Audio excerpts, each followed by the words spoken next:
और अब देखिए उनको आरक्षण नहीं मिल रहा है, क्यों? क्योंकि आर्थिक रूप से आरक्षण नहीं है हमारे देश में, यह जो है जातिगत रूप से आरक्षण है। ये नेताओं के वोट बैंक की वजह से आर्थिक रूप से आरक्षण को जातिगत रूप से आरक्षण में बदलने के लिए ही यह हमारा प्रावधान टोटल किया गया है। आर्थिक रूप से आरक्षण जो है उसको लागू करना चाहिए, विरोध का दूसरा कारण है। और इसका जो होगा 80 साल हो गया, फिर भी जो शोषित ही है, वंचित ही है, एससी वर्ग एससी है, एसटी ही है, तो 80 सालों में हुआ क्या? 80 सालों में राजनीति में हुआ क्या? वही है, जातिगत आधार पर आरक्षण नहीं होना चाहिए, यह आरक्षण जो है आर्थिक आधार पर होना चाहिए। ऐसा हम नहीं कह रहे हैं। जो RHA रिजर्वेशन हटाओ आंदोलन में जो कार्यकर्ता हैं, जो उनके वकील हैं, सुप्रीम कोर्ट भी यह मानता है, ठीक है।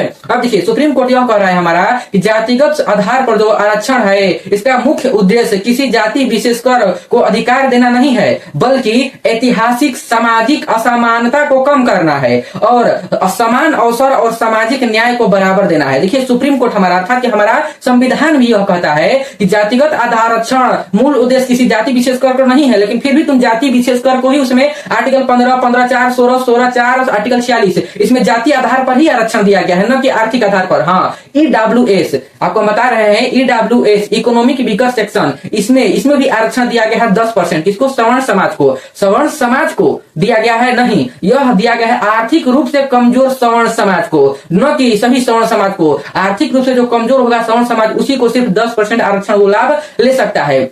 जैसे में उनका कहना है, जो वहां पर कार्यकर्ता है वो कह रहे हैं कि जैसे राष्ट्रपति द्रौपदी मुर्मू हो गई, जीतन राम मांझी हो गए, वो लोग मंत्री हैं, उनके लड़कों को आरक्षण की क्या जरूरत है? लेकिन उनके लड़के आरक्षण लेकर, रिजर्व सीट लेकर वो उन्नति कर रहे हैं, और जितने भी गरीब शोषित SC ST वर्ग के भाई हमारे बच्चे लड़के हैं वो अपना पद ग्रहण नहीं कर पा रहे हैं। वो शोषित ही है, वंचित ही है। अर्थात कि जिसके पास पैसा है SC और ST वर्ग में वही पदोन्नति कर रहे हैं, न कि जितने भी हमारे ST वर्ग आर्थिक रूप से कमजोर वर्ग हैं। तो हमारे जैसे जगजीवन राम हो गए, रामविलास पासवान के चिराग पासवान जी हो गए, ये अभी हमारे चिराग पासवान जी खाद्य प्रसंस्करण उद्योग मंत्री हैं। बताइए कि इनको आरक्षण क्या लाभ? ये आरक्षण लेकर क्या करेंगे? लेकिन फिर भी इनको आरक्षण मिल रहा है, क्यों? क्योंकि आरक्षण का प्रावधान जातिगत आधार पर है, न कि आर्थिक आधार पर है। इसी को चेंज करने के लिए ये भी नहीं कहा जा रहा है कि आरक्षण को समाप्त कर दिया जाए, यह भी वो लोग कर रहे हैं, उनकी मांग है, हम नहीं कह रहे हैं। उनकी मांग है कि आर्थिक रूप से आरक्षण को लागू किया जाए, न कि जातिगत रूप से। जैसे EWS में तुम जातिगत रूप से आरक्षण नहीं दिए हो, वैसे ही आर्थिक रूप से दिए हो, सेम वैसे ही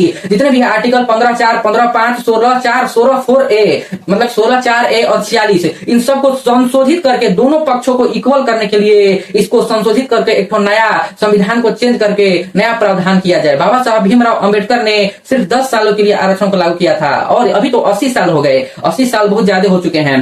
तो इसी के लिए RHA आंदोलन हुआ है।